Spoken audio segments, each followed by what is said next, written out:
जय श्री श्याम।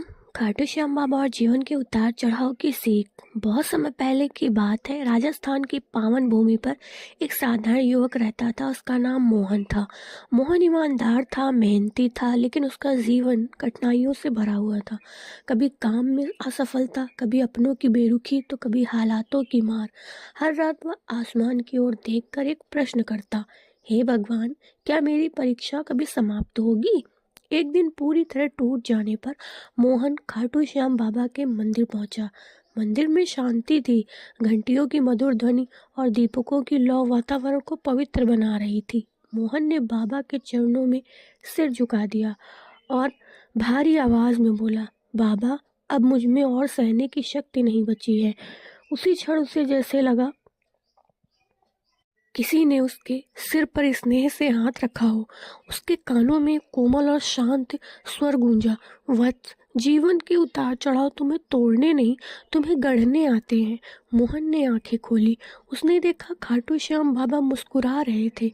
बाबा बोले, जिस प्रकार सोना आग में तपकर शुद्ध होता है, उसी प्रकार मनुष्य कठिनाइयों से गुजरकर मजबूत बनता है। मोहन ने कहा, बाबा, हर बार गिर जाता हूँ, हर बार हार जाता हूँ। बाबा ने उत्तर दिया, हार वह नहीं जो गिर जाए, हार वह है जो गिरकर उठे ही नहीं। फिर बाबा ने मंदिर में जल रहे एक दीपक की ओर संकेत किया और कहा, तेज हवा जब चलती है तो दीपक या तो बुझ जाता है या फिर अधिक उज्जवल होकर जलने लगता है। जीवन की आंधियां भी यही निर्णय तुम्हारे हाथ में देती हैं।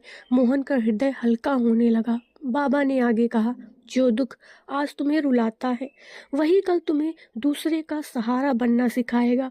धैर्य रखो, विश्वास रखो, क्योंकि हर रात के बाद सवेरा अवश्य आता है। अंत में बाबा ने कहा, मैं सदैव तुम्हारे पर स्मरण रखना, संघर्ष से भागना नहीं, उसका सामना करना ही जीवन की सच्ची शक्ति है। इतना कहकर बाबा अंतर ध्यान हो गए। मोहन ने जब आंखें खोली तो मंदिर वहीं था, लेकिन उसका मन बदल चुका था। वह जान चुका था कि जीवन के उतार चढ़ाव ही उसे मजबूत और महान बना रहे हैं। आज भी जो भक्त सच्चे मन से खाटू श्याम बाबा का स्मरण करता है, उसे हर कठिन समय में धैर्य, साहस और आगे बढ़ने की शक्ति प्राप्त होती है। आप सभी को ये कहानी कैसी लगी, कमेंट में जय श्री श्याम लिखकर ज़रूर बताएं। जय श्री श्याम।